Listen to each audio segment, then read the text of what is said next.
Hello again, Shads. This is my first tutorial video for Shad Sings. Shad Songs? You know what? I'll have a title up. It'll be clear which one it's called. In any case, oh, look right there, it's Shad Songs. So, this video is going to quickly go over my process of arranging the song and sort of the intricacies of that arrangement. I'll also be posting a separate video that goes into how to actually record all of this. So I am screen sharing and recording now, so hopefully all of the audio and video comes through. This will be unscripted, unlike the previous video. So maybe need like a music Rambles with Josh jingle or something to add in here.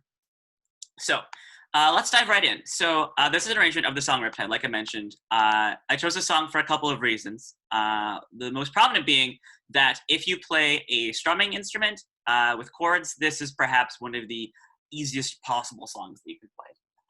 I'll grab my ukulele real quick just to demonstrate, but it only uses 3 chords that you can see lined up right here. The A minor, the G, and the C. Side note, this is a baritone ukulele, so do not follow my fingering patterns if you have a smaller ukulele, because it will not work. So, well, if we're really getting into the ramble, this is actually tuned as the same 4 strings as a guitar, so if you actually put it on fret 5, it'll be the same as a ukulele. There you go. Fun fact, you can do that with the guitar too if you just ignore the bottom 2 strings. But let's hop back to the arrangement. So let me just see what other notes I took that I wanted to share. So yeah, so there's really only 2 parts to this arrangement, which is the strumming accompaniment, the harmony, which is again those 3 chords repeated, A, G, C. And I included the strumming pattern here. If you want an actual particular pattern, I would recommend down, down, up, down, up. So you can't see me strum. Okay, here we go. So down, down, down, down, down, down. That's how I would do that.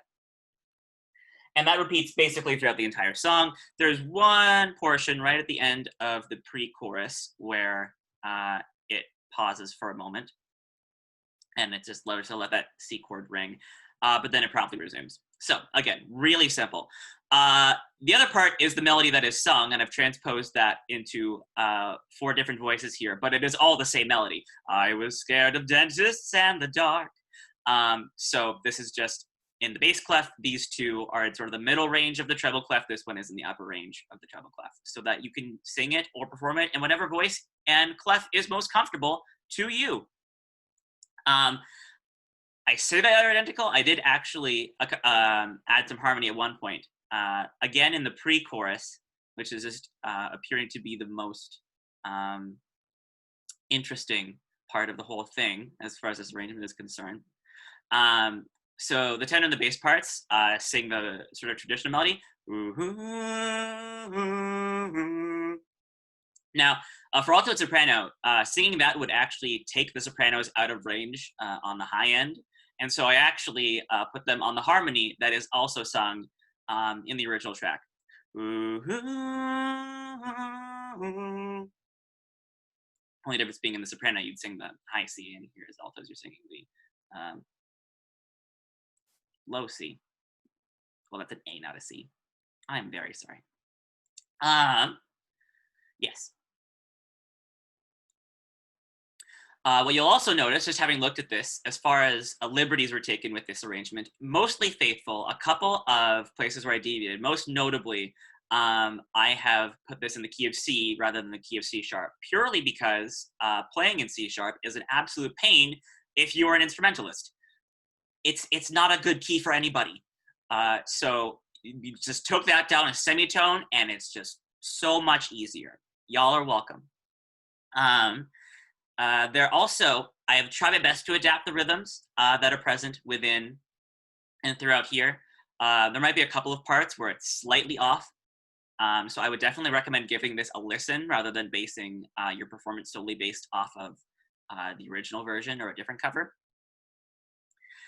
And yeah, with respect to the vocal part, the melody, if you know the song, it's pretty simple. If you're just sight reading this, there is a lot of syncopation, so definitely look through it and make sure you got those rhythms down pat. I tried to notate them so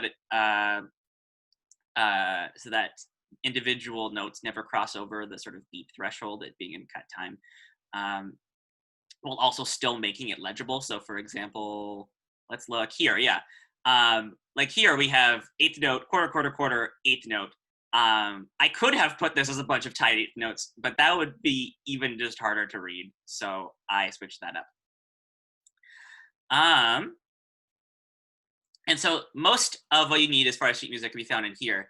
Depending on your individual needs as an instrumentalist, you may prefer to use one of the different parts that I've put together. So for example, I have the treble and bass clef parts right here. This is the exact same as what's in the SATV version. It is just solely including the one line per instrumentalist. You'll also notice that for the pre-chorus, they all use the harmony because I'm assuming that if you're not using this version, it means you're playing an instrument, which means that the whole range concern for sopranos and altos will no longer be a limitation. So they all sing the traditional melody. So if your instrument that is tuned in the key of C, you can use the bass clef or the treble clef to do that. When I say tuned in the key of C, I just mean that when you read when you read something on the sheet music, it is actually the note that it sounds like. If in doubt, your instrument is probably this. I'll go through the instruments that aren't in C in just a moment. Because we got bass and treble here, we have some other instrument parts that are also located in this folder. If you play an alto clef, I'm looking at you violas, all two of you. This is the one for you. It's got the same melody, it's just an alto clef, ta-da.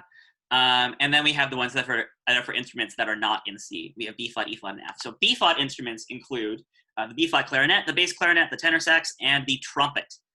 This should work for you. I am not personally familiar with the instrument ranges. I did my best to do some research on instrument ranges to make sure that this is at least playable and comfortable-ish for all those instruments.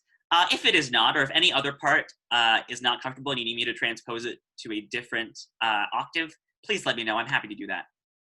So that's for the B flat part. For the E flat part, that's for instruments such as the clarinet, or rather the E flat clarinet, I should clarify, the alto saxophone and the bari saxophone. So you'll all be able to, so you will use this sheet music, and then it will sound like it is in the right key.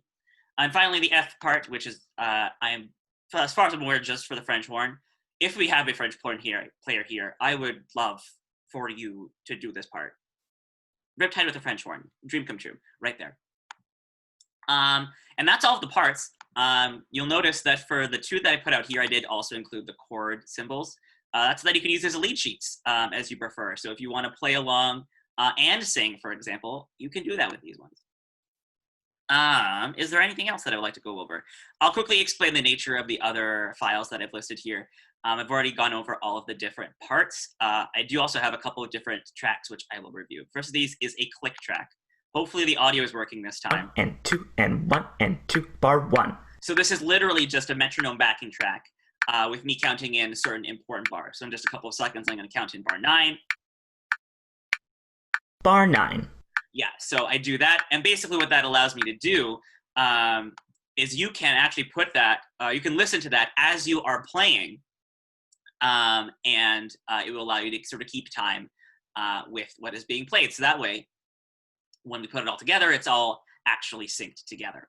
The other audio track, which you might want to listen to while you are playing, is the Midi Demo, which basically just takes all the sheet music that it did, converts it into a sound file, which you can then listen to, so you can actually hear what it sounds like put together.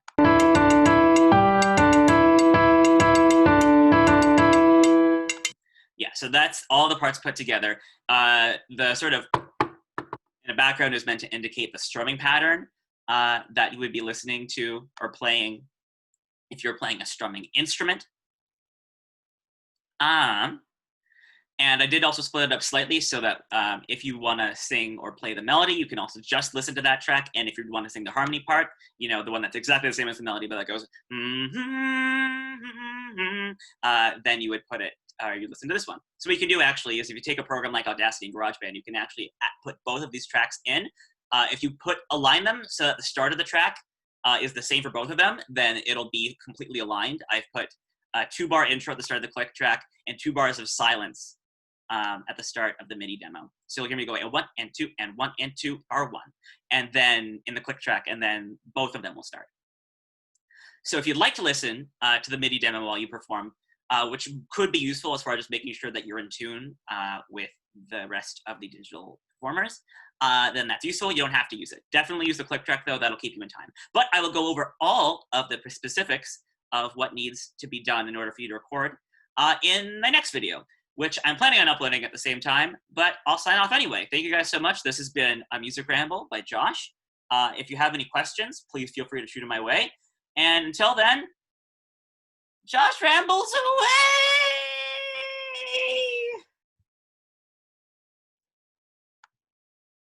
I was gonna say something snarky about needing a better catchphrase, but I think that's just perfect. Like, that's it. Like, I'm not gonna